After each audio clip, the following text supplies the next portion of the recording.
about the real. Talk a real topics, no facts. Talk a real shit and you know that. That's a fact. Chip, chat, and chill. Talk about the real. Talk a real topics, no that. Talk a real shit, you know that. That's a fact. Chip, chat, and chill. Talk about the real. Talk whatever you want, whenever you want, whenever you want. Welcome, guys, to Chip Chat and Chill. This is the Millennial Adult Recess, your midweek kickback. Adult Recess, fun-loving foodies get together. We talk millennial perspectives on common sociological experiences. We have fun doing it, and we make it look good. I'm very excited because I have on two people who share one of my favorite little human beings in common. So, as you know, on Chip Chat and Chill, we like to diverse our community with a range of topics that include the things that not only have we learned, but that we are continuously learning to unlearn. There's some things in society that we've been taught that should be a certain way, but we like to break the mold here, Chip Chat and Chill, and just ruffle a few feathers. And I think in a very positive way, these two human beings have done a great job at doing so. And they just happen to be very cool people. So tonight, we are going to talk about blended families and co-parenting because these two have mastered, in my opinion, mastered co-parenting, and they were very worthy of giving their voice to this space and community here at Chip Chat and Chill, and just giving their experience and how they make it work. So if you are ready to listen and learn, here we go. Today we have here a very, very close friend of mine. She's a criminal justice professional, a very great friend, a loving mother, and an awesome, awesome human being. Please welcome to the show, Miss Kelly. Hey. And also joining us tonight, we have the co-parent himself and an amazing, outstanding father, may I say myself, Girl Dad. He is also a podcaster, and we are going to get into a lot more of this topic with him and all of the things that he loves and the things that make him amazing. This is my friend Remy.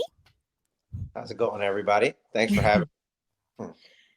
So, how's it been? Yeah. Okay. Me too. Me too.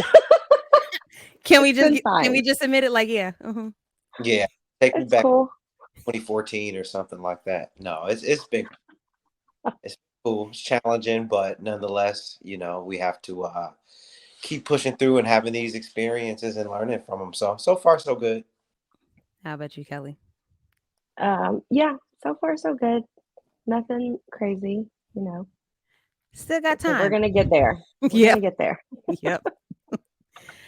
I think it'd be very hilarious for you guys to know what I have in my glass here. So, Chip, we love to munch and snack on things. Kelly, you and I both, we always, majority of our chat, we talk about food at least 5 or 6 times during the week. Mm-hmm. We're not ashamed. So, Munch and Learn is the opening of our show. I experimented with what I had in my refrigerator. So don't judge because it is the bomb. I put together some leftover Chick-fil-A lemonade Okay. with some, it's like amaretto sour is, I don't want to say it wrong. The Cooper fruit punch. It's about 10% proof Oh, okay. with some. Oh, like hypnotic. Do you guys remember Clearly Canadian? Yes. The joy in my heart when I saw them in Kroger, I was like, yes. Yeah. They brought them back.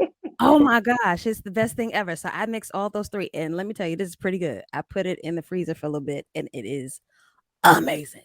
Yeah. And then I had some nice cheese bread to pair with it. How about that? Look at that. Oh, it looks good. That drink looks good. I know I am drinking for Even you. though I don't drink, but it looks good. I can make a very cool mocktail for you. There you Because go. there is the same one I yeah. have that is non-alcoholic upstairs. Oh yeah, I did have the mocktail the other day.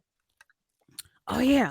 So Remember? Yeah. fun story time. We just christened Zahari. She's not 9 years old. Don't nobody come for me. Everybody that knows me, is she 9? That was the running joke because it had taken so long. She's 4. Thank you. Oh, But thanks to COVID, it took that long because typically people christen their babies when if it's a toddler. It just didn't work out that way. COVID was a hater. People got sick. People had to travel, things like that. But we got it done. And one of the signature drinks that we had at her reception afterwards was the nursery cocktail that my nurse made for me. Shout out to Kenna Stone. I can't remember the lady's name. She actually asked me not to name her because I did video record her that one day. We had a hilarious visit with her trying to help me nurse her, but she made me a cran grape and Schweppes mocktail. Hmm. And we were like, we're gonna call it the Sahari mocktail. It was so cute. So I never forgot it. And it's really, really good. So you should try it. There you go, Kelly. Get your mocktail. Better Yeah. simple. That's Old Faithful, Shirley Simple. Yeah. Hmm. So I just wanted to share a few hilarious things that I have found parsing through the internet. As parents, we have things like, FTK, FML. If you're a parent, you know what those things mean. If you don't, go look them up. But there are some funny tweets that I came across not too long ago, and I just wanted to share a couple of them because I know either or the both of you will come up with something and be like, "Did Zoe really do what I think she did? She really say that?" I know I'm not the only one. I got Off, three, off the things. I'm like, where did that come from? But bruh. So people without kids like to think as parents are exaggerating, but we really do wake up to things like this. One person tweeted, "Of all the terrible ways to be woken up, I think, mommy, my fart is on the floor, takes the cake. my fart is My for fart is on the floor." hmm. It's like, how, Sway? Explain it. Another one was, "And you're not even able to get 2 minutes of privacy. Me, I just want 2 minutes of privacy in the bathroom. My kid. Best I can do is paleontology lecture. Try Jesus, don't try me with that. But bruh, my potty time is my potty time. Don't even look at the door." Another one was, wow, you'll have a smaller version of them to deal with too. Parenting is getting yelled at by a smaller version of your spouse. Oh wow. There was a season my son actually really, really thought he was senior instead of junior. I'm like, I only have one daddy Yeah. and one husband. Stay in your lane. So, would you guys like to share any like crazy remarks that your kid has either given as a rhetoric toward you or that you've overheard or something outlandish that she did? You were like, really? Really? This is parenting? Well, she always says off the wall stuff. But the first thing that came to my mind was, I guess, recently. It was back in November. So for Thanksgiving, she always travels to Alabama. She goes with Remy. It's kind of a family tradition. So for Thanksgiving, they go down for Turkey Day Classic at Alabama State. And so they do all the HBCU experience. They go to the parade and they go to the game and all that. So she was with him Wednesday through Saturday. So she comes back Saturday. And then Sunday mornings, she has Chinese class in Atlanta. So we are in the car, we're on the way to going to Chinese. And she says, "Mommy, yesterday I was black and today I'm Asian." And I was like, I started laughing because it was really funny when she said it. It was funnier when she said it. But I get what she was saying because basically the last 4 days she's been with her dad's side of the family and experiencing the whole HBCU experience. And then here she is in the car with her Asian mom on the way to Chinese class, going to Chinese school. So, but I said, "Well, Zoe, you're Blasian every day." But anyways, but she was like, "Yeah, but you know what I mean." I'm like, "Yeah, I do know what you mean." So, but she always just says funny off the wall stuff though. But yeah, so that's mine. That was the first thing that came to my mind. I love her. Remy. I'll just say like I'll probably say because we kind of talked to her about choices and if somebody I don't have like a specific or I think it's so for instance my mother's a vegan so she'll we teach her about choices so she'll say well because my mother doesn't eat meat obviously she's like well you don't what does she say you don't Kelly may have to help me she's like it's not that you can't it's not that you can't eat meat. Oh, you just choose to eat meat. And it's like, yo, what do you know about being able to tell someone, what they choose to do or what not? So she's very wise beyond her years. I mean, she says off the wall stuff all the time, but that's one that it was just kind of like, oh wow, like yeah, because we'll and she'll say the same thing to her mother, like, well, you can eat meat, but you just choose not to. So Yes. So one time I ordered a pizza and it had pepperoni on it. And I'm a pescatarian, so I'm not vegan, so I just don't eat meat, but I'll eat seafood. Um, and she was like, "Well, mommy, you can have some." And I was like, "No, I can't eat that. It has pepperoni in it."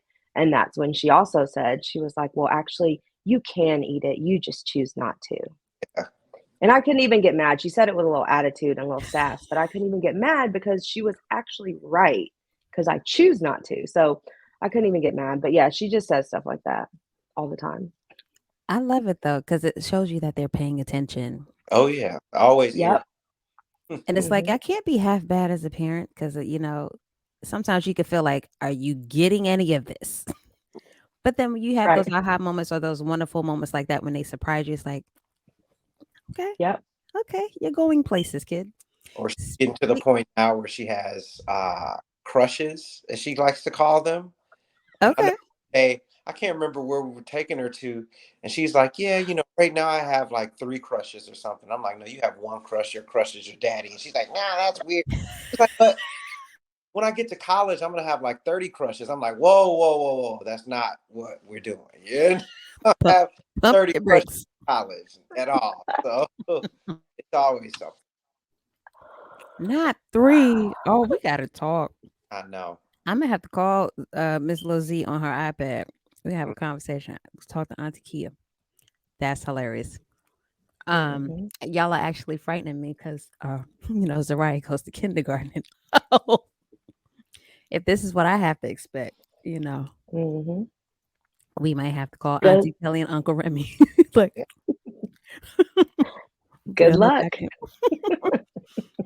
Well, speaking of choices, as we get into the topic of the evening, blended ever after is what I'm calling it, I guess. We have obviously been able to blend cultures into this one family that we've made now that we have transitioned from romance to friendship in the stage of co-parenting with one another, Kelly and Remy. What commonalities have helped ground your friendship as parents, or what choices have you made to stick with what really resonated, pulling from your culture as you ground yourself as friendships parenting together? You want to go, Kelly, Want or me to you? go? You go, Remy. Well, I mean, I think both of us do a good job of recognizing. Obviously, we come from two different backgrounds. I'm originally from the Midwest, Kelly's from the South. Obviously, with her Taiwanese culture, I try to do my best. Obviously, I don't know a lot about it, but I try to do my best to make sure that Zoe is aware that, she is multicultural. And although, on her father's side, we're Black, African American, and her mother's side, they're Asian American. So we just, always try to make sure that she has an understanding, because I know that there's going to be a point in her life where she's not going to be Black enough for the Black kids and she's not going to be Asian enough for the Asian kids. But I think our thing with making sure that she's confident in who she is, so that, if she does encounter that situation, she'll be able to handle it and not feel insecure or not good enough. So I just think we do a good job of respecting one another's cultures.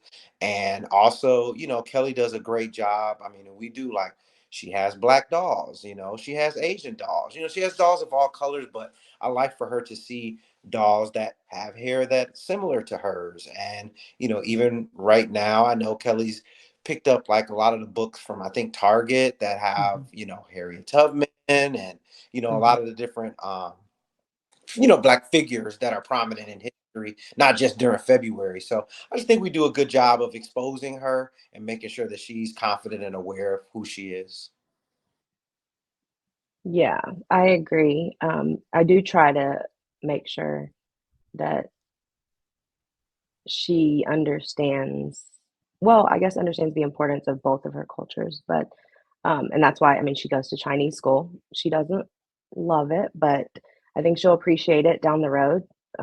I wish I, because I don't speak Mandarin, but I wish I did. So, but we're exposing her to that, and then, she's always exposed to it with her dad. And then I try to incorporate that with like books and like dolls. She has lots of brown dolls. Um, Even sometimes she'll want to get like the blonde hair, blue eye dolls. And I'm like, no, why don't you get this other doll, this brown doll, or the one with curly hair? And then even now, as she gets older, sometimes she'll come home and she'll say, oh, I wish my hair was straight, or I wish I had blue eyes. And, I just kind of reiterate how beautiful her curly hair is. And I actually love her curly hair. I wish my hair was curly. So, My hair. um, what was that? I said I wish my hair was curly too. Yeah. I bet you do. Oh, yeah. But yeah, like we do a good job making sure that she just kind of stays in touch with both of her sides of the family. So, I would have to agree from the outside looking in. I think you guys do an amazing job. And I think because she's able to make the remarks that she said makes, or the observations that she's able to take in, I think she does get a good sense of, healthy cultural experiences. I love that you, Remy, both of you have incorporated the routine tradition of going to making those trips to Alabama during the holiday season. It's something for her to look forward to and get excited about, and something even at this age when they're like 4, 5, and 6, where they're starting to make those core memories. She'll definitely appreciate that and say, look, like that's what I used to do with my dad. And if she decides to go to an HBCU in the future, that won't be so foreign for her. Right. Going to, language class, Kelly, that's something, her having that healthy balance between the both of you guys. I think, yeah, of course, like I didn't appreciate. Did you ever heard of Kumon math tutoring? I've seen it.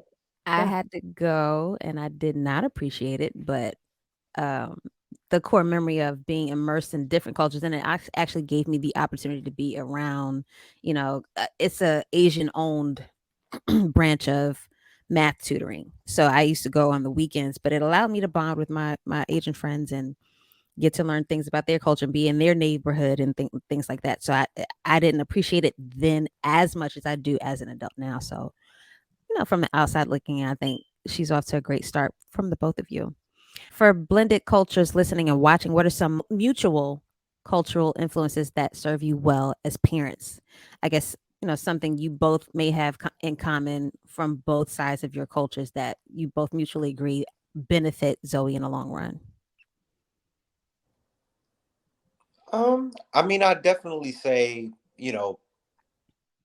both of our families are proud families. Like they have pride in what they do. Like I can speak to, like, my mother. She's been a businesswoman for years, and the same goes for Kelly's family. They own their own business, so you know being hard workers on both sides and really having that dedication to whatever. I think that comes over for her because she's extremely like dedicated with like her schoolwork and her activities. Like if she doesn't perform up to her personal standards, she really is hard on herself. And I think we both do a good job of letting her know, like, hey, sometimes you're not going to be perfect. You're going to make a mistake, or you're going to maybe not get the highest grade, but you have to be sure that you're staying persistent and that you are dedicated to what you're doing. So I really think that our families, both of us, come from strong families that have a lot of pride in that, and I think we convey that over to Zoe as well.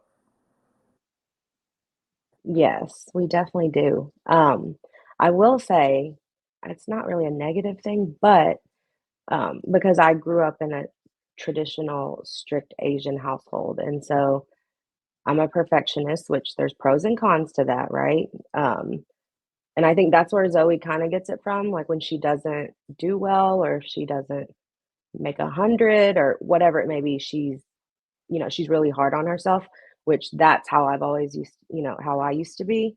So, we do try to make sure she understands like it's okay. Like you don't have to be perfect. Just try your best. So I'm trying to make sure because I feel like she gets a lot of it from me.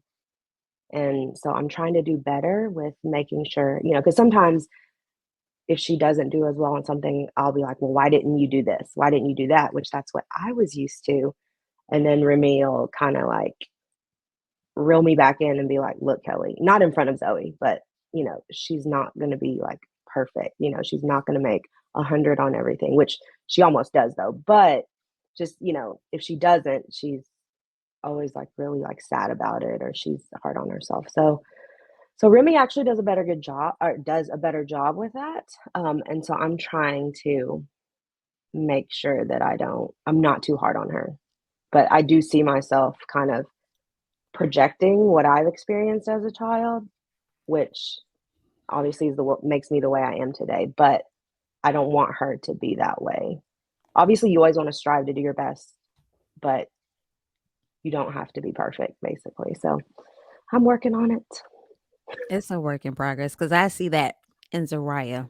She, with handwriting, her struggle is if the way she writes it isn't exactly like it was printed on the paper, she immediately gets sad. She immediately feels defeated. She immediately does not want to continue. And I'm like, it's okay. You do a very decent job. And she's been doing this for maybe a year and a half because I had her on Hooked on Phonics and ABC Mouse at home just to prepare her and get familiar with it. And I see very much of the perfectionist trait in her. And I'm like, if I can try to challenge myself to not have to see perfection as, somewhere where I'm completely satisfied, then hopefully she'll see that she can give herself grace and everything doesn't have to be perfect as well. So I can definitely relate to that. But I Yeah. think, yeah, That it's a work in progress. Yeah, that's Zoe. Like if she's coloring or she colors outside the line, she gets so upset and then she doesn't even want to finish that one anymore. Or if she like is writing something and messes up, she can't use whiteout. She has to start all over. So yeah, it's that kind of stuff. And we're like, it's okay. Oh. So Yeah. I've seen you guys give each other a lot of grace. Speaking of giving, yourself grace, you've given each other a lot of grace to one another as friends, as co-parents, as just individuals in life. How did your culture influence your divorce journey individually as an individual? That's a good one. How did the culture? Uh, hmm. Well, I I, mean, on my actually, my my father who has passed away and my stepmother. I mean, they stayed together, and all relationships go through challenges. And they had their own challenges, and they were able to stay together. I think our generation, sometimes. Uh, I don't want to say we'll throw in the towel faster than maybe our parents' generation. But I will say that when you take a look at a marriage, and you start, when you date somebody right out of college, essentially, you may not know what some of your non-negotiables are, because you're still, that's not something that I didn't at 23 know what it was. And I think that as you progress and as you grow, sometimes you may grow apart in different ways, and when you have a child, you have to factor in really what's going to be best, for the kid. So with Kelly and I's relationship, and I don't think and Kelly may jump in, I don't think we ever were just super volatile with each other. It wasn't like a ton of arguing. But I just think it got to a point where, you know, we just realized that going our separate ways and focusing more on co-parenting would be better. Our families, I don't think either of our families was really happy with the decision, but they had to respect it. And I think through the last 4 or 5 years, as we've co-parented and even utilized our families still interact with each other. I'll go on social media and see, you know Kelly's dad may comment on my aunts, or they comment on each other. So I think that having both of us having tight-knit families kind of helped it, because it's not like, okay, now that we're not together, this side of the family doesn't like this side or that or the other. We all still can, come together, for the greater good of the child. So I don't know. Yeah. So for me, just I think it's a lot, and a lot of cultures are like it, but like this, but in Asian culture, I mean, people just don't really get divorced. But maybe it's just the old school, like Remy said, our generation probably throws in the towel a lot quicker. But from my experience, like my parents, they were I don't want my dad was more supportive, but um, my mom, it was I guess it was hard. I mean, she was supportive when it came to Zoe, but she like kept it as it was almost like an embarrassment because I guess she always because most of my family is still in Taiwan, so everything's like a competition. Like she has to like let everyone in the family in Taiwan know, oh, my daughter's doing this or doing that. Zoe's doing this, so she couldn't really tell anyone that, oh, my daughter's divorced. So she kept it a secret from my family in Taiwan, which I don't really talk to them much.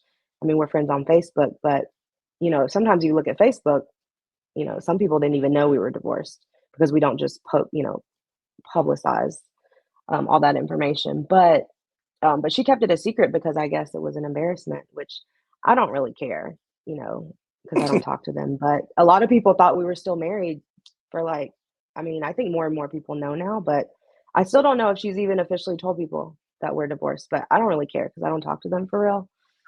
But I think it's again part of the shame and the embarrassment that her daughter's marriage didn't work out. So she doesn't really say anything to me about it, but I just know that she kept it a secret because my dad told her or told me. Um, so the emotional support wise, like they didn't, I didn't get much from my parents, but I never really did growing up. It's just, I guess, traditional Asian culture as well. They don't really, you don't express our feelings much. I just really never got like the emotional, like love. Well, I'm not saying they didn't love me, but I didn't get the affection or the emotional piece from them. And so even after the divorce, I mean, I'm still very close to Remy's family. So, I mean, they were actually probably more supportive, post divorce. So, so I was, so I think that's why like I have such a close relationship with his family, which we'll discuss. Well, it was an issue at first post divorce, but we can get into that later. But um Remy, but anyways. It's all But yeah, so I think that's why like I am so close with Remy's family because they provide that the they express like love and affection and all that, which my parents don't. So that's kind of what's lacking there. Um but yeah, so it was kind of hard. I think in retrospect, if you draw from recognizing like you have been able to the support that you were at least able to have from Remy's side of the family, that does definitely give you leverage to approach Zoe when she is feeling a certain way and dealing with her feelings. You can now, instead of conditioning her the way you were conditioned, you can now condition her to open up to you both.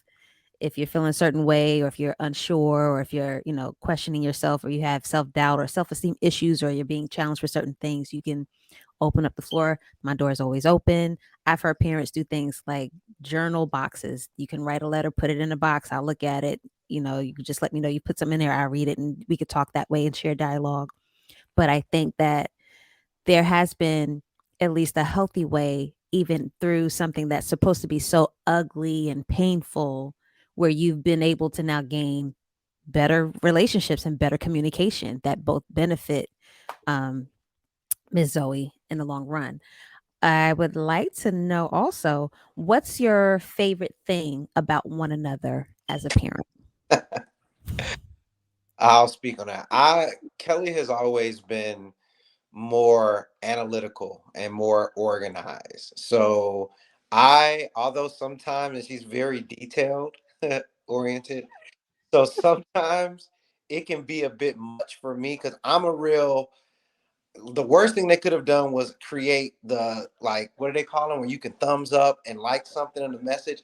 I'm real one of those guys, and Kelly's more of a detailed paragraph kind of person.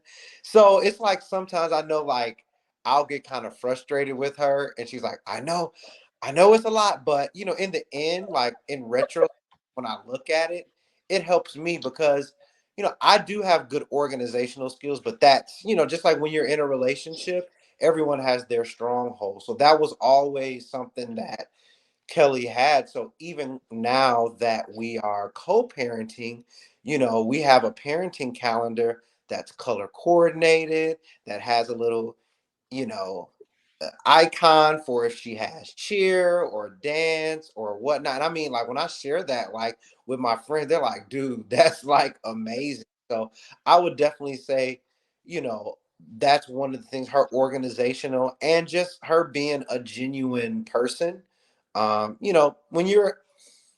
When you've been in a relationship with her, there's days where I know Kelly can't stand me, and I know there are days where I'm frustrated with her. But I think in the end, the greater good is always for Zoe. So I know that she's not coming from a place of like malice or anything like that. But I definitely say just like organizational, because it keeps me on like, okay, cool, we got this, we got this, we got this. And then just, genuinely being like a caring person. Cause I even brought up, back um kind of soon after the divorce, when and that was kind of what Kelly was hitting on with like the relationship with the family. I was kind of like, yo, we're not together anymore. Like there needs to be some ties that get cut here. So there was a situation where she wanted to take Zoe to Alabama for the 4th of July, and I was out of town. And I wasn't too keen on it. I was actually like, yo, why are you going to visit my family without me? I don't understand that. Little did I know that would be the last time that my father was able to spend time with Zoe because he passed away the following October, September, sorry. So, just her genuine, like just being a genuine person, and, just doing what's best for Zoe. So that's what I'd say. Organizational and being a genuine person. Thank you. Um, for Remy, I would say, I mean, he's actually a phenomenal dad post divorce. No shade, but he knows that Yeah. he wasn't the most involved dad during the marriage. So, but no, now he's a phenomenal dad. And I mean, I just love that he's always doing something with her, whether, I mean, they go out to fun places or they stay home and they're playing board games. And I mean, he's just very hands on. He's very involved. It's not like he just puts her in front of the iPad. I mean, I'm sure she does watch it sometimes, but they're always doing something. They're both social butterflies, unlike me. So if you ask her which parent is more fun, she'll say daddy's more fun. So daddy's the fun parent, and she always, loves to go spend time with her dad. So, but yeah, so he's a phenomenal dad now. Keep putting it. Heavy on the now. It's all about growth. It's continuous Yeah, improvement. absolutely. Yeah, I appreciate that. So since we can definitely feel pride and feel like we can knock off growth off the list as far as progression and how things have been since the transition into friends as co-parents, what would you say was something that you least appreciated in the beginning of your transition, other than Remy's lag and fatherhood? But what were some things that may have been the least that you could appreciate the least, or you could have said in retrospect you could deal without during that transition when in the beginning? So for me, it kind of continues on from what we were talking about. Me continuing like my relationships with his family and friends that I met through him. So more so like his friends, significant others, whether they were wives, girlfriends.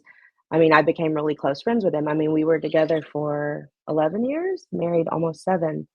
So I obviously built very strong and close relationships with, some of his friends, significant others.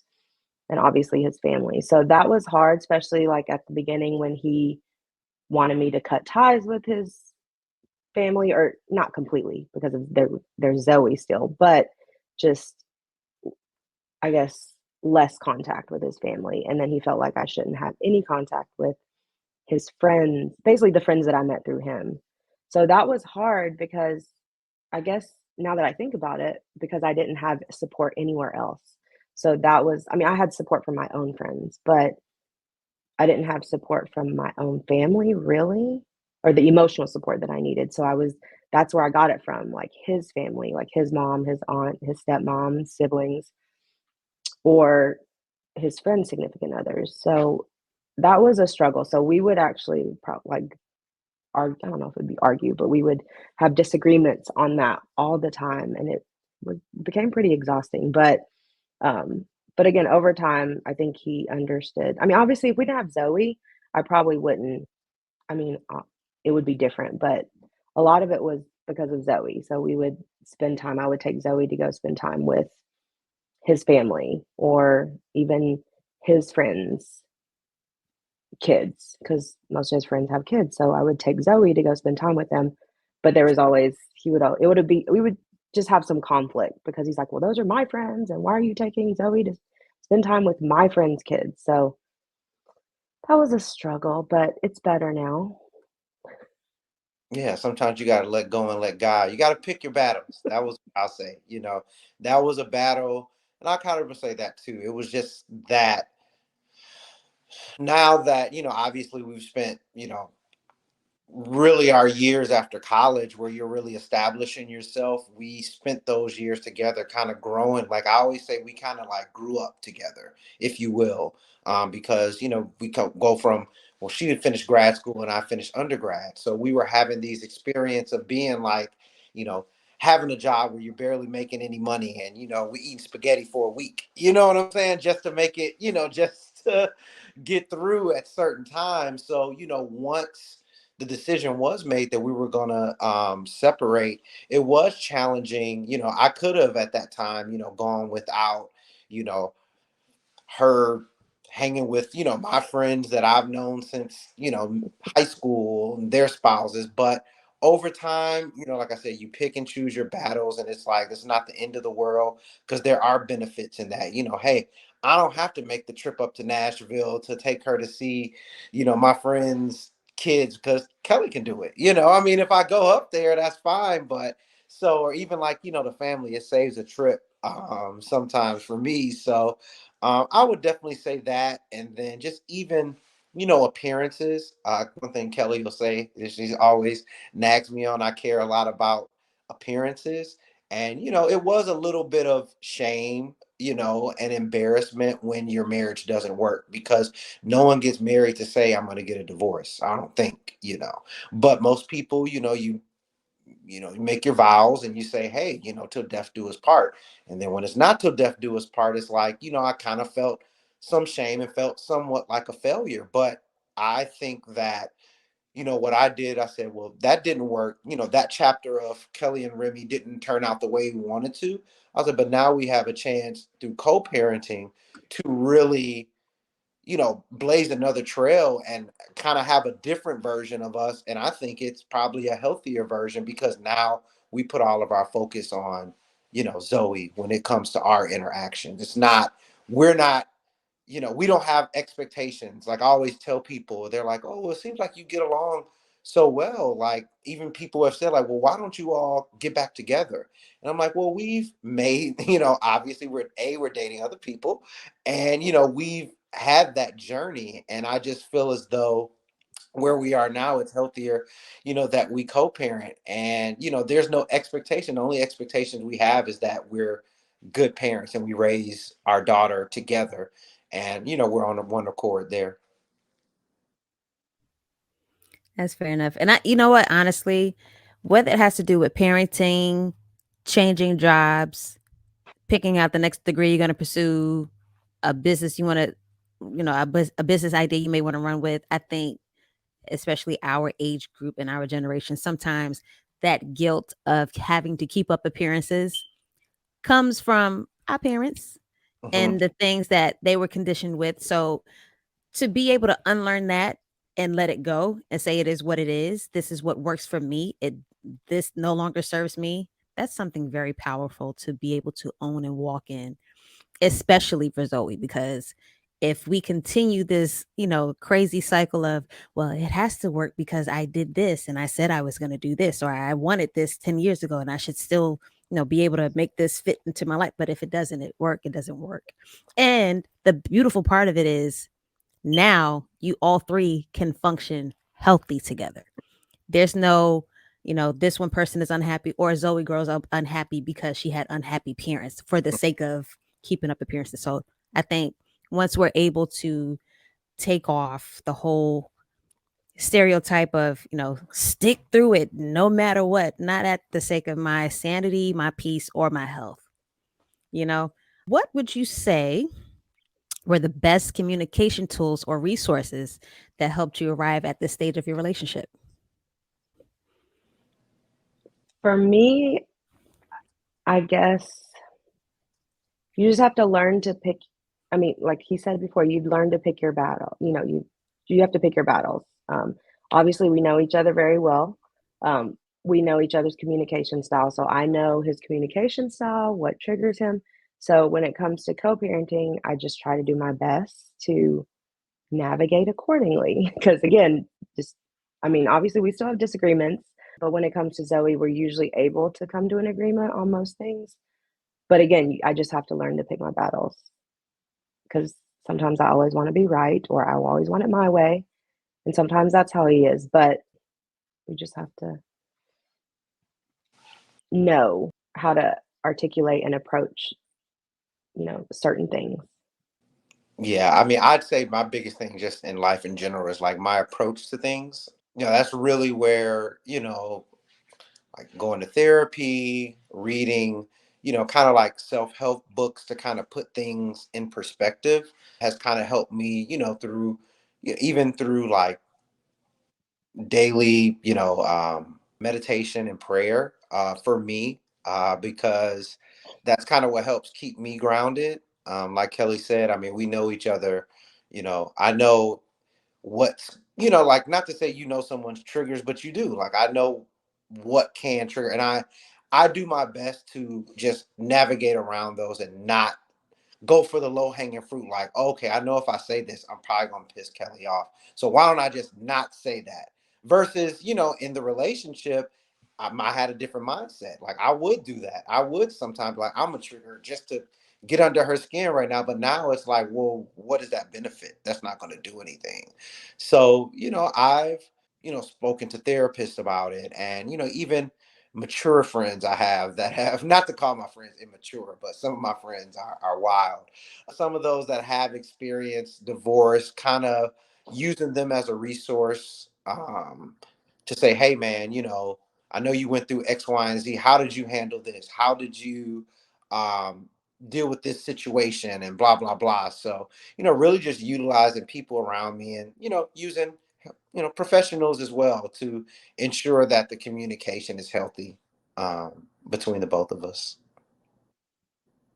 Yeah, because sometimes, again, we still have disagreements, but sometimes even if he still says something that might trigger me, I Ignore take a different approach. or Well, I ignore it. Yeah, I ignore it, or I don't let it get to me because, we know how to push each other's buttons. So I just make sure that I don't allow it to get under my skin now. Whereas before, he could easily do that. So just, I just make sure that I'm not letting that happen anymore. I'm proud for that because I mean, I'm glad you said what you said, Remy, because so many people, like, if there wasn't evidence of any type of maturation during the process or growth in the process, me and my customer service background, we have a thing called positioning. It's how you say it, not what you say, it's how you say. So you may still feel, fast forward to 2023, the same way you felt 2013, 2014 about it. However, because you care about each other and you respect one another, it's coming from a place where, okay, let me position it in a way that proves that I can care and that, this is a conversation that deserves to have mutual ground met and us to move forward and we can agree to disagree, Mhm. but let's be neutral about it and be parents that can look to each other for support instead of victimizing one another or badgering each other because of whatever trigger there may be from, whoever started the trigger from way back when.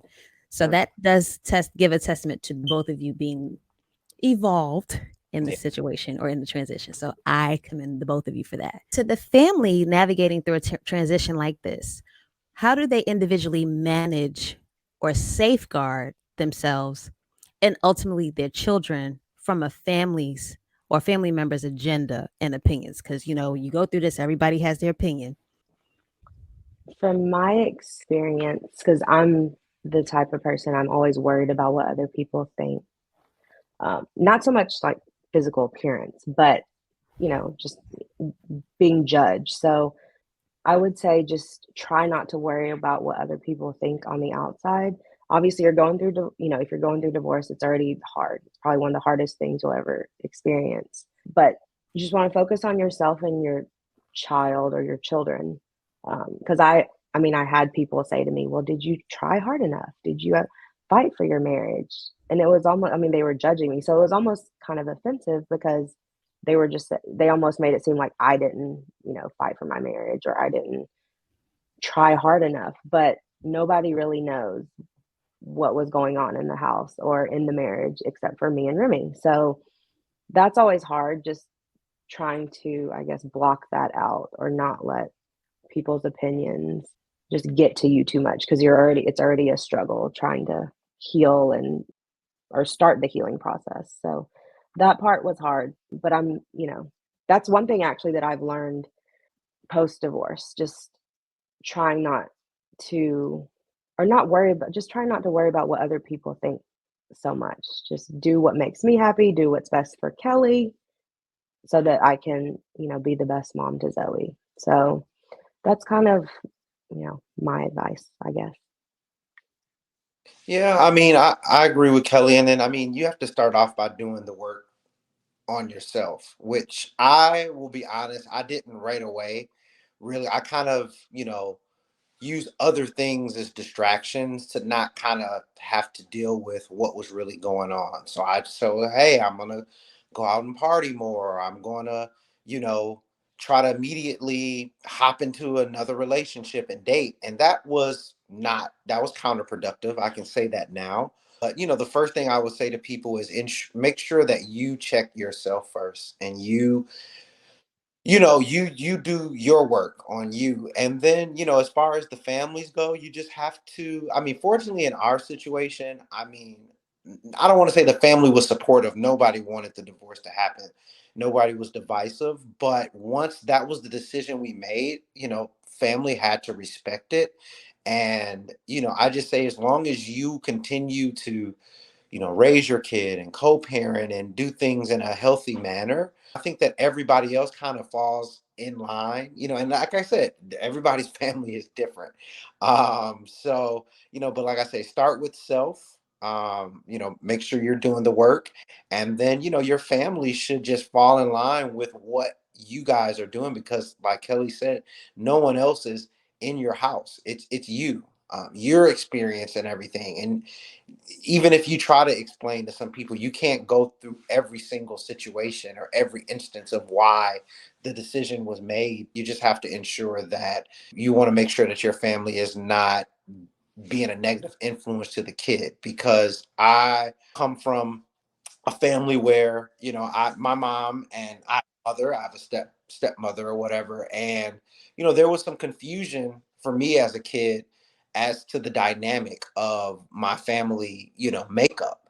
And my parents did a good job of trying to explain that, and I really hasn't come up as a conversation much with Zoe, but I know it will. And at that time, I will make sure that Kelly and I have a conversation so that what we're explaining to her is accurate, so that Zoe's not confused growing up. Because at some point, hey, Kelly can remarry, I can remarry, and then that's a different dynamic because we'll have different spouses. So, just make sure that communication is there, open communication. Communication is everything. Key. It's the key ground layout. It's the carpet of every relationship, I think. If you Mm. have a good layout, good tile laid out, good hardwood floor layout, the Hmm. ground is secure, it makes everything else a lot lighter and easier to Yeah, get through. it's the blueprint. It's the It blue. is. I agree.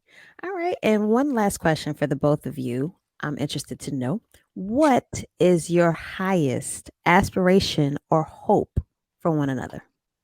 And that can be anything. Well, I mean, like I tell people, and it's hard because some people don't. They think it's not genuine or whatever. Like, although Kelly and I's marriage didn't work, at one point, this is my best friend. You're spending all the time with him. So like my hope is always that Kelly is happy, because I say that if she's happy, then Zoe's going to be happy. So, that's in professional, that's, in her career, that's in, her own personal goals, that's in her relationship. I want her relationship to be a healthy, joyous one, because that's what Zoe is witnessing when she's with her mother. So I want that for her. Like, I mean, really just happiness, and to not, for me, not to cause her stress like I have in the past. I mean, I know some days I have my days and I have my moments, and I know, it's like, because someone so well, like even if we're texting about something, like I can tell, like when I get the okay, when it's just like we get to a point, it's that short okay. I'm like, yeah, she's, but like that's my biggest thing. Like I want, her to be happy, because like I said, that cascades down to Zoe, because I know that there was a point when it was early on, and I could tell like Kelly wasn't as happy, and my concern, I wasn't as happy, and I just didn't want to spend those early years of Zoe's life, just being, kind of sad. And it's okay to emote those feelings and show her that, so that you can have that communication with her. But I like it. I'm glad that Kelly is happy. She's thriving in her relationship, thriving in her professionalism, and really just want her to be happy and continue to be the great mother that she is, and deal with me as a co-parent, and keep on molding this young kid into, a upstanding citizen. Yeah, I mean, I would pretty much say the same thing. Just, I just want him to continue to be the phenomenal dad that he is. And I just want him to be happy because I know, well, I think he wants to, have a family. Well, he has a family, but, get remarried and possibly have another kid, I think. But so I want him to be happy and find his person. Why are you laughing? No, But that's but I mean, honestly, I would love for Zoe to have an amazing bonus mom. And maybe because she always wants a sibling, which I'm not giving her another one, but she wants a sibling or one or two. So, but I think it would benefit Zoe, for, eventually if, she has like a bonus dad or a bonus mom, a healthy relationship, that she can, witness. And then, I think we could just be one big loving blended family. So, but yeah, I just want him to be happy because like you said, if he's happy and everything's good, then he can be the best dad to Zoe and continue to be an awesome co-parent. You guys do an amazing job, and I'm glad that you are able to reflect and be able to genuinely wish each other well, because I know it's been a journey, but I'm proud of you guys, Yeah. and I'm happy for all three of you, and the Thank you. best to you in each of your endeavors. Now, we'll say this: I am exceptionally proud from one podcaster to another. I did have a chance to listen to a few episodes of yours, Remy. Remy has his own podcast. He comes off polished and well versed in this subject because this is what he talks about as a passion of his. So definitely check Remy out. He does have a podcast, as you can see in his handle. It's called the Parental Advisory Podcast. If you want to go ahead and tell us a little bit about that, Remy, you could go ahead and do that now. Sure. Thank you. Yeah, it's something that really was just birthed from, I consider myself somewhat of a creative. I was a marketing major, and mass comm was my minor. So I've always had, the love for broadcast. My mom was, broadcaster for years. And, I kind of just thought, what's something, when you think about doing a podcast, and this came up during the pandemic, I had a lot of different ideas, and I wanted to do something that I felt I was good at and I was passionate about. So I actually tapped a few of my other friends I know who are parents, and we essentially just try to tackle different experiences and challenges that we face as parents and co-parents. And our mission is really just to provide tips and content that can help parents out there. So, whether it's, the young mother who's, 19 and, has a baby and they're trying to figure things out, or whether it's the 35-year-old who's just going through a divorce and, they're nervous about what to do with their kids when they're alone. So we tackle a bunch of different topics, dating, if your kid identifies as LGBTQIA, so it's a lot of different topics, and we really just want our listening audience to be able to grab a nugget or two so that they can pass it on to another parent, or they can add it to their life to, make the parenting, co-parenting situation as seamless as possible. From one parent, bonus parent, podcaster to another, I think you guys are doing a phenomenal job doing so. And it's a great safe space for people to not just listen, but also gain something from you all, or glean from a perspective they may not get from anywhere else. So congratulations. I wish you all the best success. I hope people will merge together. Both audiences will merge together. We create even more community with this good niche. It's a great niche. Yeah, we're going to have you on as a guest now. I'm ready. You guys have a really, really good space. So I'm excited about that. Well, we had a great conversation. I'm done with my drink. So I guess y'all know what time it is here at Chip Chat and Chill. It is happy hour. So happy hour. Adult recess, I think, is necessary.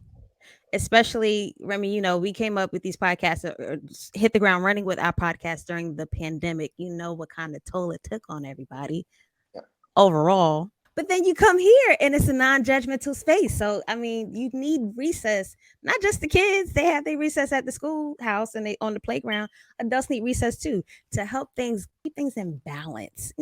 So we do word games, we do puzzles, we do would you rather, things like that. I have a few original games of mine that I have just for the show. Tonight, Kelly and Remy are going to join us for a few games. You guys ready? Sure. Sure. I think the first game we're going to play is Foodie Confessions. Now, again, Chip Chat and Chill, we are foodies. We're passionate about foods and snacks and desserts and drinks and things of that nature. So I'm going to pick your brain. I guess I'll make it PG, since we're parents tonight, kind of, sort of. Make it PG-13. So I'm going to pick your brain. Kids have, I don't know what kind of stomachs. I don't know if Zoe has eaten anything bizarre, or a few things bizarre you were like, I would never think to pair that, but okay, I guess it works for her. So there are a few combinations I'm going to give you, one versus the other, and you can pick which one you would prefer. Let me just give it a go and see what your choice would be. Ready? So this is like a kid's palate, right? Foodie Confessions. Would you eat a grilled PB&J or s'mores pizza? I'd probably go with the grilled PB&J. Same. Can vouch for that. I'm not a s'mores person. Confession. I was 19 years old when I heard my first s'more. Really? The first one, I was like, okay. Literally like, okay, it's okay. I can vouch for grilled PB&J. I have a sandwich press. We abuse that thing, and it is bomb. Cinnamon That's rolls. Good. Baby, it is good. Strawberry jam, you in there. All right, next combination. Would you rather cinnamon rolls with bacon or grits with grape jelly? Here we go with the jelly again. Oh. Cinnamon roll with bacon if I still ate meat. Yeah. I would tear that up. Yep. I don't know about jelly in my grits. I already Mm-mm. I already get knocked for putting sugar in my grits. They like, you need to cut that out. That's how I can I'm glad you brought that up, tell. Remy. So shout out to Remy being from, Chicago, and you got Kelly from Taiwan, aka Tennessee. And real talk, this is like a private joke, but Kelly already know. I was like, she is my black friend gifted and blanketed in Asian culture, pretty much. So I keep her black heart in my wallet. But Kelly got me eating grits. I didn't eat grits I growing think up. it's Like so cool. them, I wouldn't eat them. And then when Kelly and I were dating, we were together. That's how I started eating grits. Really. So yeah, the grit debate, savory versus sweet. I am a savory. My husband is sweet also. Kelly, you like your sweet or savory? Sweet. Yep. But like Remy said, I'm the one that put him on the grits. He didn't eat grits, so yep, grits with sugar and butter. Zoe likes grits with sugar. She doesn't like butter, so we just do sugar in Zoe's. But Does not like butter. yeah, Wow. mm-mm, mm-mm. All So, but right. yep, sweet. Let's see. Foodie confessions, another combination. Banana and bacon sandwich or hot dogs and macaroni. Mhm. Mm. I would do bananas and bacon, Yeah, the I just sweet and savory. Yeah, the contrast. That would be good actually. and Yeah. then I'm not a cheese guy, so nobody can make me eat mac and cheese. So No. Oh God. anybody's mac and cheese. I don't care who it is. What It's my favorite side. Remy, missing? you're tearing my heart apart. No, no cheese. Oh Let's my. I can honestly be a full-fledged pescatarian once I can get rid of cheese. That's probably the last thing I could really that I'm passionate about eating that I would need to like rid my diet of. But I love some macaroni and cheese. Right. I can eat mac and cheese. Pescatarians can eat cheese. They You can? mean Oh, vegan? Yeah, okay. Okay. vegans don't eat cheese. Okay. I have one more. Um ooh. Tuna and carrots or garlic bread and applesauce. I'm gonna go with the garlic bread and applesauce. Yeah, garlic bread and applesauce. Yeah. That doesn't sound bad. I don't know. I want to put the tuna on the garlic bread. I'm not the Something Mm, tells me that that guy. might that might be good. That's yeah. yeah. That's the palate of a toddler or, a preschooler. Could we agree that they would eat that crazy funky stuff and they'd be Wow. like, "Oh yeah." Yeah. What's the craziest thing you that Zoe's ever asked for? Chicken feet. Really? Yes. Thanks to mommy and dim sum. We go eat dim sum Yeah. and we eat chicken feet and we tear those chicken feet up. Yes. Dim sum. He's Oh my gosh. Well, I I'm don't eat gonna it put them. anymore. I wish I still did, but I don't eat anymore. But yes, it's weird because people hear chicken feet and they're like, "What?" It's mm-hmm. so good. I love it. Okay. Next game. Never have I ever. Parenting edition. Okay, I was gonna say. He was getting scared. Wow. He's like, "Whew. Okay, Remy, you can stop sweating. It's okay." I'm not gonna, it's not confessional that way. You Right. good. So let's see. You ready for the first question? Mm-hmm. Never have I ever witnessed my child hurt themselves and try to conceal it from the other parent.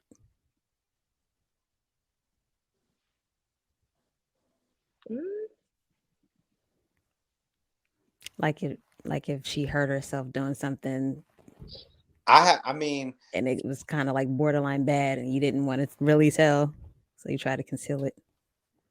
fortunately, fingers crossed. That was one thing. mm. You know, I can do a lot of stuff. I can't send this girl back home marked up, nothing like that. So fortunately, she's never really hurt herself on, maybe like something at school or something. But like when she's here, I tried to make sure when I moved in that the place was, kid friendly and put the little plug things in there so she didn't try to stick a fork in the socket or something crazy like that, or she never fell down the stairs. So yeah, no, I don't. I mean, no. Normally, if something does happen, like I'll tell Kelly. Yeah, I Never. mean, I don't really recall anything. Okay. Never have I ever. Me and Kelly in a mom group, we've definitely done this. Never have I ever Googled my kids' symptoms. Oh, yeah. Blue Always. rash, bump foot. Yeah. Dr. Google, tell me what's the deal? Kelly, WebMD. web, what doctors tell you not to do, they like, do not Yep, web yourself to oblivion. But yep. yeah. One of the first things we do every time. Why do we do this to ourselves? Never have I ever lied to my kid about time. Oh, all the time. I Always. all the time. But the thing is, Zoe is so on it. She like will set a timer on her iPad. So if I tell her I'm gonna do something, like I can be late and she want to do something, and she always like, all right, give daddy 15 minutes.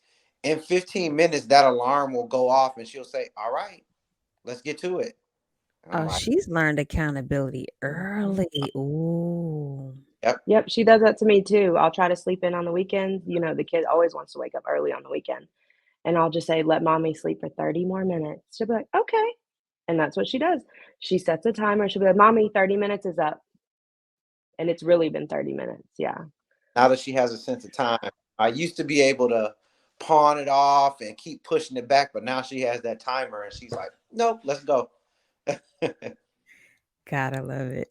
Never have I ever bribed my child. Oh, Always. I always do.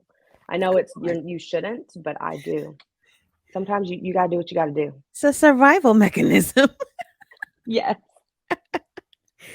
Never have I ever said okay with 100% no clue. oh, all the time. Mine, okay, sure. Uh-huh. Yeah. 15 minutes later. Mhm, mhm. Yeah. I'll say, okay, yep. Hmm. Ooh, never have I ever dozed off on the toilet. Nah, it's a serious matter when I'm in there. I ain't got no time to be dozing off. So I'm not trying to pull an Elvis Presley in that thing. So Nah, I ain't doing that. Mm-mm. Mm-mm. Oh, never have I ever lost a toy on purpose. I have. I Hmm. She got some watches. She got the little like smart watches a couple years ago. She got two. I don't know where they are. She actually asked me the other day. She said, "Where's I said, I don't know." I tried to tell her where it was, but I don't know because they'll play music and she will play the song over, over and over and over. So yeah, we don't know where those watches are. I really don't know where they are, and I'm not trying to find them either. He said, I'm good. You got it. Never have I ever whisper screamed. Mm. Yeah, have Hmm. definitely. Never have I ever ran an errand to get away. Oh, always. I mean, I don't have to as much anymore since we share 50-50 custody, so I get to do all my errands when she's with him. But sometimes I do. Yeah. I'll run the errand, but like my bathroom is my sanctuary. Cause she's even gone. She's like, Dad, the weekend you go to the bathroom a lot. And I was like, yeah, 'cause that's where I can get away, you know. But then I start seeing little hands under the door. Sometimes I'm like, come on, man.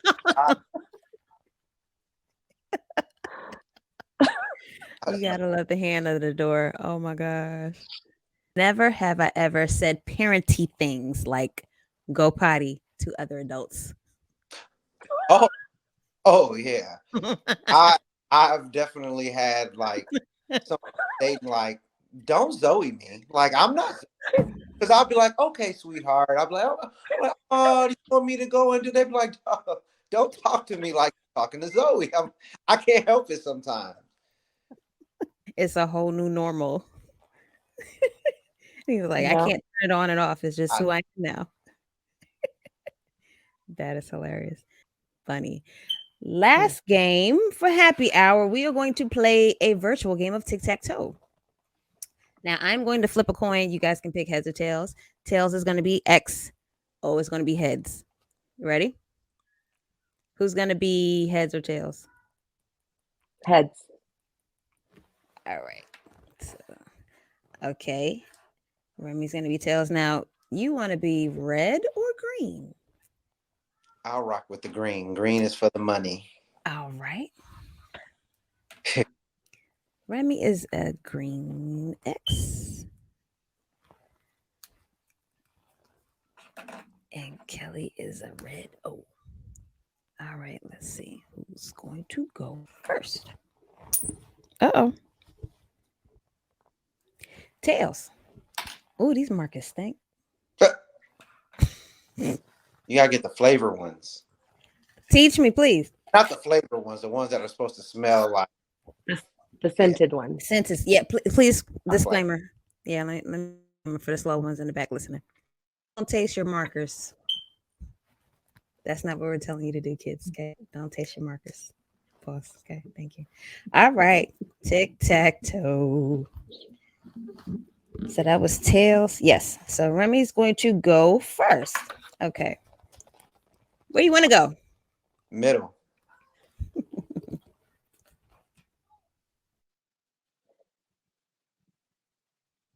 This is a different game of tic-tac-toe because it also incorporates some elementary trivia. Okay. Okay. So you went first, so you get to answer the first. The nursery rhyme or nursery story, Goldilocks and the Three Bears. Which bowl was just right? Baby bears. Baby bears. You are correct. So you get 2 points. For each question you answer, you get 2 points. Okay. All right. Now, Kelly, you wanted to go up here first, right? Okay. Yes. All right. Now,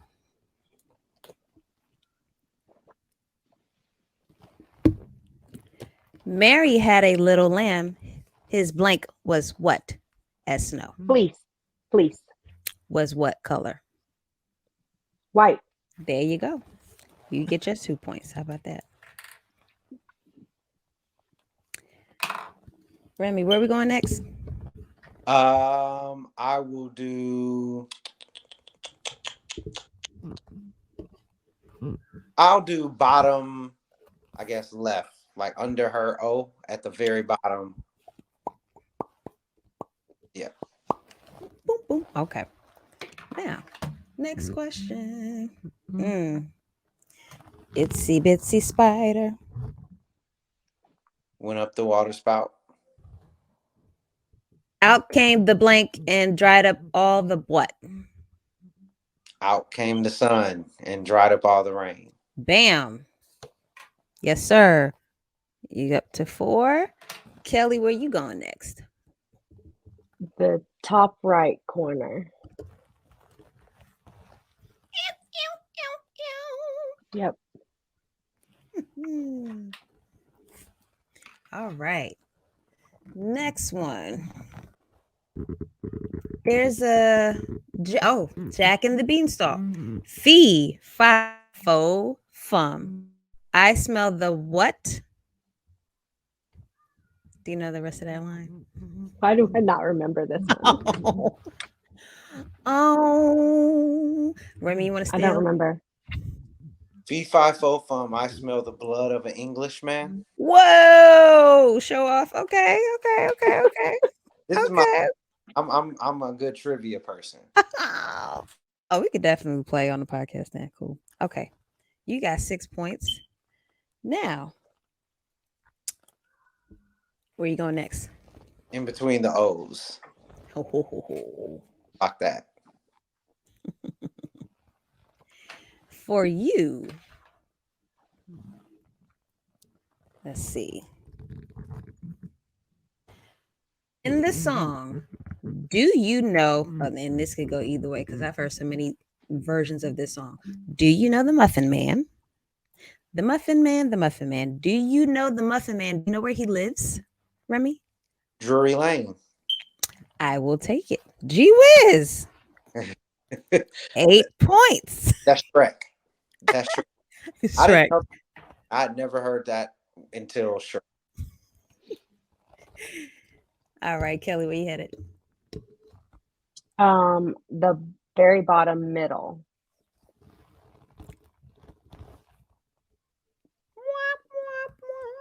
Okay. All right. Your question. Ba ba black sheep, have you any wool? What's the next line? Yes, sir. Yes, sir. 3 bags full. Hey, there you go. 4 points.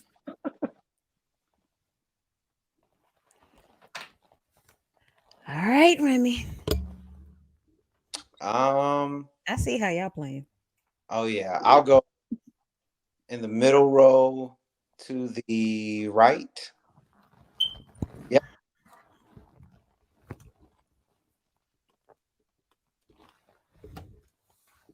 Some of these nursery rhymes are kind of morbid. Like this little piggy. Yeah. All my life, I thought, the piggy was going to the store when he was going to market. Now the piggy was getting slaughtered to go to market. Isn't it sad? Mm-hmm. And we sung those with such pride. And I was like, this is how you teach kids to remember stuff. Or do you know, I heard a backstory about Ring Around the Rosie. It was really morbid. I was like, that's yeah. Okay. Let's see. I got you. Once I caught a fish alive. I don't have that. Once I caught. I'm trying to remember the melody.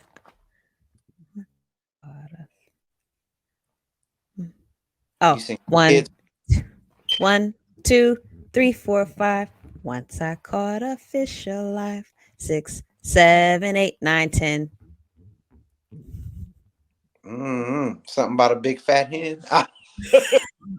Oh. Kelly, you want to steal? I have no idea. 1, 2, 3, 4, 5. Once I caught a fish alive. 6, 7, 8, 9, 10. Then I let it go again. Oh. Zoe would have known that one. She would have, because it's on YouTube every way to Sunday. Okay, here we go. Where you gonna go, Kelly? Let's see.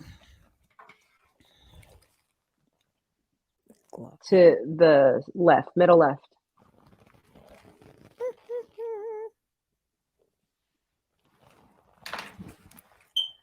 Oh boy. Next one. Oh, this is easy. 5 little monkeys jumping on the bed. One fell off and bumped his head. What happened next, Kelly?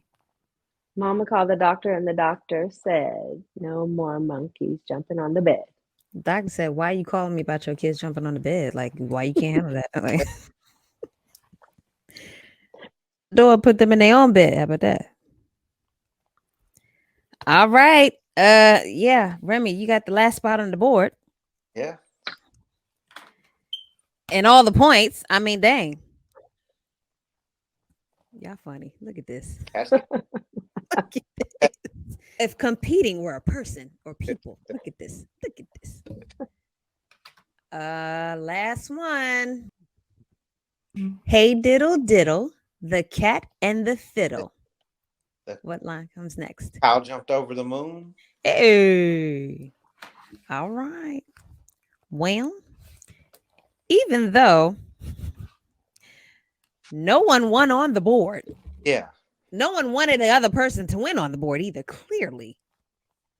Remy racked up all the points with the nursery rhymes. So the total score is 6 Kelly, 10 Remy. Still a kid. Still a kid heart. I love it. That was happy hour for this evening. What a great conversation. Did you guys have a good time tonight? Absolutely. I appreciate being here and being able to experience this. It's, nice being on the other side, not having to be the one organizing the podcast.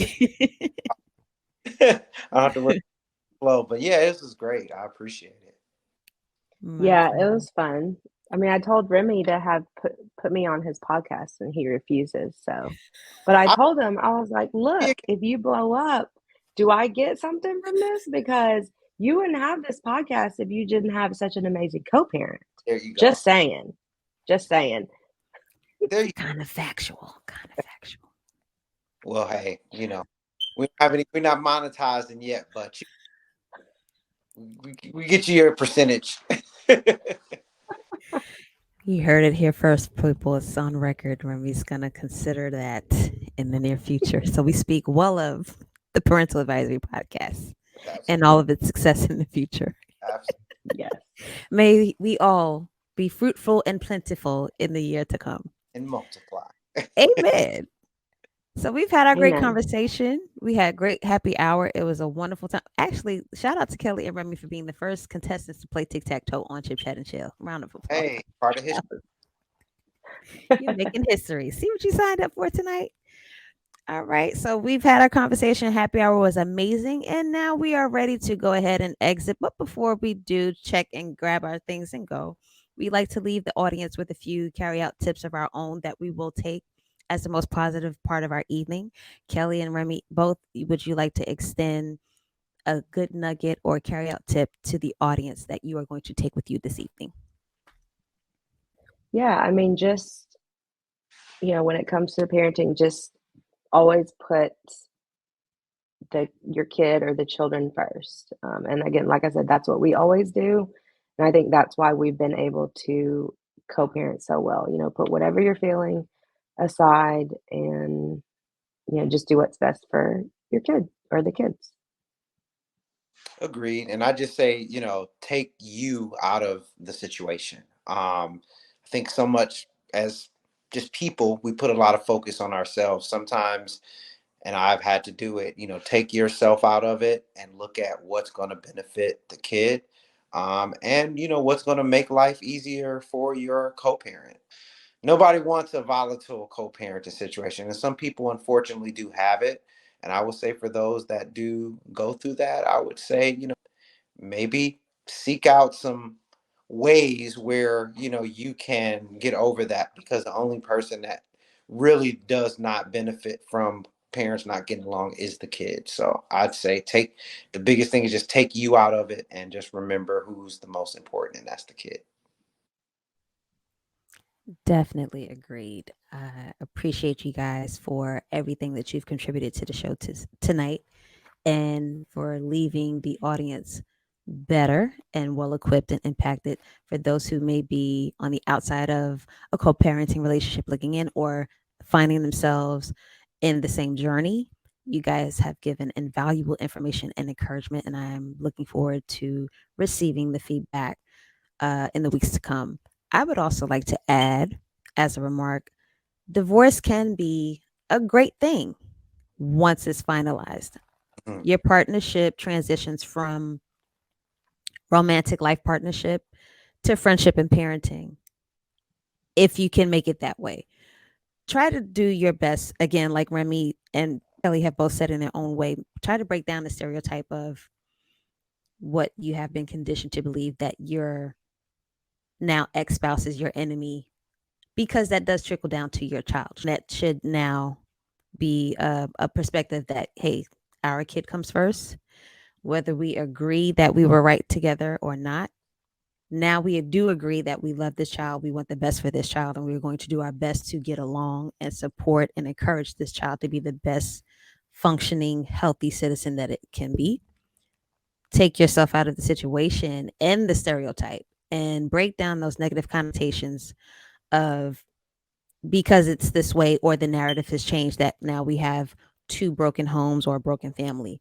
You can change the narrative to cultivating healthy familial relationships for your children. That's a great hand me down to show that you guys are on the same page. You are on the same side. There is no side. It's a great, great, great tool because it shows them that they can have healthy, functioning relationships. As long as you can keep the groundwork of, like we said early in the show, communication and the mindset of it's not a loss, but what can I learn from this? Then I think you can start looking at it in a positive perspective and get the best of yourself out of the situation. So it's been a great evening. I had a ball, and I look forward to seeing the both of you very soon. Thank you for your time and your wisdom and your fun and laughter. And as I always say in closing, you guys have to come back and check out Remy on the Parental Advisory Podcast. Handle below at the Parental Advisory Podcast. He has great and valuable information. If you want to check out Kelly, she is, in my stories a lot. She's, like I said, she's a very, very good friend of mine. We talk pretty much every day. But Kelly, thank you so much for what you do as a criminal justice and public safety professional. Your contribution to the public is invaluable, and your wisdom and fun and effort as a mother is greatly appreciated. So thank you for being one of my very, very good friends. And as well, please stay tuned to Chip Chat and Chill. We're available on pretty much all platforms. You can check us out on iHeart, Spotify, Amazon, Pandora, Apple, the YouTube channel, Chip Chatter and Chill. You can find us on social media here at Chip Chatter and Chill. You can email us. We do accept letters also. So you always email us at chipchatter, the letter N, chill at gmail.com. And again, as I always say in closing, stay well, love yourself, live in power. And then when you come back, bring some friends right here to Chip Chat and Chill. See you later.